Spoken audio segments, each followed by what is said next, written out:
Hi everyone, welcome back to our channel. So today in this video I'm going to talk about how to use Visa gift card on TikTok Shop.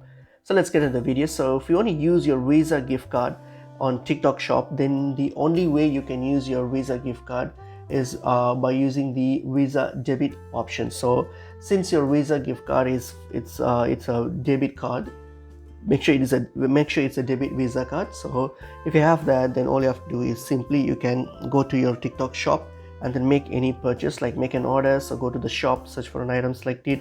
Okay, it's just complete the transaction. When you get to the payment option so when you get to the payment option, what you can do, you can simply choose the card option as the payment method. So in the card option, you can simply provide your Visa debit card options, because only if you have the Visa debit card option, then you'll be able to use your gift card, your Visa gift card. Otherwise it won't really work on TikTok. So just provide those card details and then complete the transaction. So that's pretty much it is.